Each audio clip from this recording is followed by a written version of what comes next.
So here are the pioneers in our profession. We have Frank Parsons. He provided the basic tenets of vocational counseling, and many of those things we still use today. We had Clifford Beers. He led to the improvement of quality of institutional care, challenged the stigma of mental illness, and promoted mental health, and founded the National Mental Health Association and Mental Health America. We have Jesse B. Davis, whose work led to the creation of the National Career Development Association and assisted in vocational guidance within the school system. And then Abraham and Hannah Stone, husband and wife, shifted the focus in the industry to include topics like sex and marriage. Remember, there was a time, and they were living in that time, where you just didn't talk about these things, and you had that happy, you know how on Facebook everybody has the happy family? That's what you were expected to portray in daily life. They brought in the realities that, sex for some can be damaging. Marriage can be damaging. Edmund Griffith Williamson brought in the trait and factor theory. This was the first true comprehensive counseling model. Carl Rogers, client-centered therapy, also psychotherapy and personality change, and the concept of self-actualization. Now, self-actualization, I will tell you, differs for different people. Again, when you're looking at the Christian philosophy, self-actualization is becoming more Christ-like, whereas that's kind of the way it's viewed, whereas self-actualization in the secular world is becoming more true to yourself. Sometimes it's considered your truth is what matters. I hope I'm saying that right. I hope that makes sense to you. And then you have Gilbert Wren, the founder of Journal of Counseling Psychology, and views individuals in a larger system rather than in isolation, meaning that there is more that makes up a person than this idea or this perspective. So, influential organizations. You have the American Personnel and Guidance Association, developed in 1952. Under that was National Vocational Guidance, National Associations of Guidance and Counselor Trainings, Student Personnel Association for Teacher Education, American College Personnel Association, and then it was rebranded to be American Association of Counseling and Development in 1983, and then rebranded once more to be what we know now as American Counseling Association in 1992. And those underlying organizations are still part of it, plus some. So the rebranded ACA has 19 charter divisions, 4 regions, and 56 branches. It is across the U.S., Europe, and Latin America. America Mental Health Association started in 1976. In 1978, it joined a division of the APGA. So APGA focused primarily in the area of school counseling, vocational career counseling. AMHCA works with EAPs, HMOs, hospital privileges, diagnosing, and insurance. So if you're going to take any of those, you want to make sure that you're part of the AMHCA as well as ACA, because that provides credibility for you in the profession. Then you had the NBCC that came on in 1982. It is the premier certification body. It is the organization that develops your CPCE exam that you take at the end of toward the end of your program. And it is the organization that develops the NCE that you take, and the NCMHC, depending on your state. 64,000 nationally certified counselors in 40 countries. Now, they've adjusted NCC qualifications. You have to have graduated from a K-CREP university. And so that has been adjusted within the last year or two.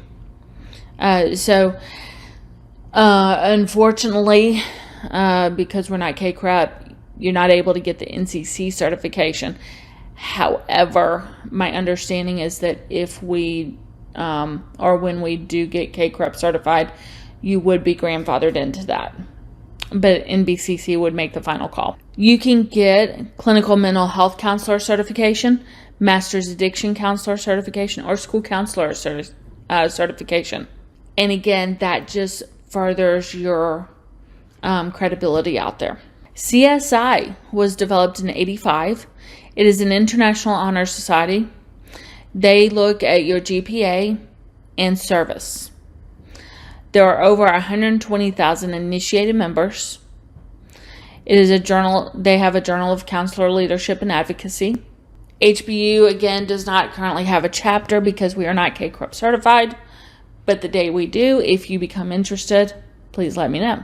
The American Association of State Counseling Boards. It is now part of ACA. It encourages communication of state boards, promotes regularity, and the goal is competent counselors in the arena of professional practice rather than excluding individuals based on arbitrary or unreasonable criteria. So they're trying to make sure that everybody has the opportunity that would like to join this profession that is a competent counselor that can handle being a part of this profession. In other words, they don't cause their clients harm. In 1996, we have the Fair Access Coalition on Testing. This protects and supports public access to professionals and organizations demonstrating competence in interpretation and the use of assessments. So that means that we as counselors can get certified to work on certain assessments with our clients. Not all assessments, that's going to be more your psychology level, but we do have the right to access some assessment documents. So here's some emerging trends in the profession. We have telehealth. The nice thing about this is we're able to provide long distance therapy, and you must be licensed in the state that you're practicing. Now, with more and more states joining the compact, that is becoming easier and a more possible avenue. So, for example, I'm licensed in Texas, Louisiana, and Virginia.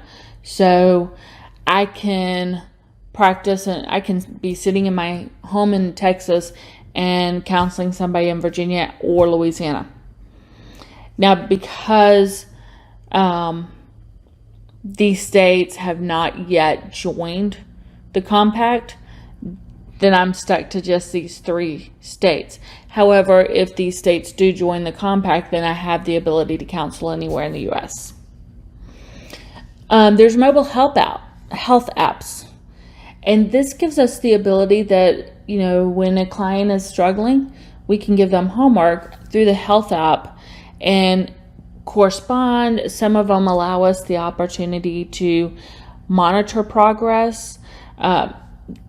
I do like to caution that a lot of these apps do cost some money. And so you really want to be hesitant on suggesting that to a client, especially if they don't have the funds. And then you have neurocounseling. This is integration of neuroscience and counseling.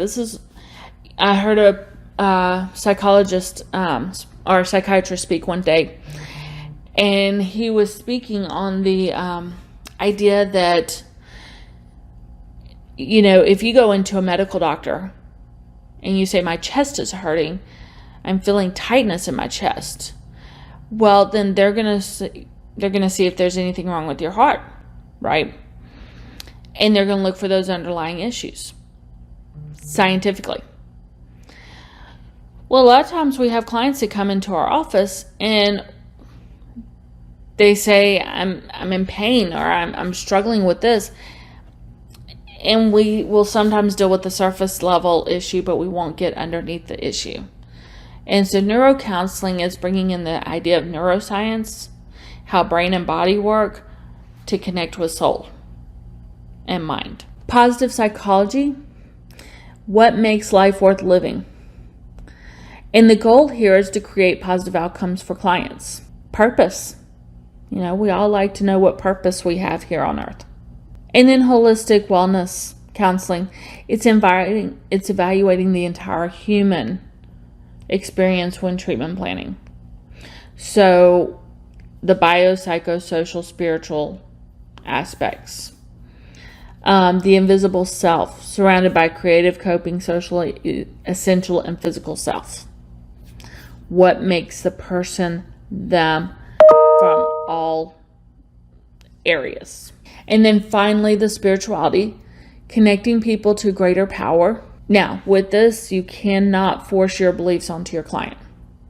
So if I'm working with a client who may believe different than me, I'm not going to say, well, if you were a Christian, you would, blah, blah, blah. That's me forcing my beliefs onto my client. What I can say is, this is how I respond whenever I am in those situations. I do have the ability to do that, but I have to think about, if I'm going to say that, what's my purpose for saying it?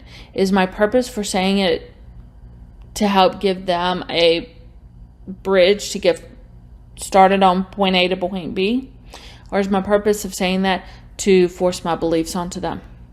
So I have to check myself before I say that to make sure I am not having any ulterior motive. Now, what God does with it once it's said, that's His business.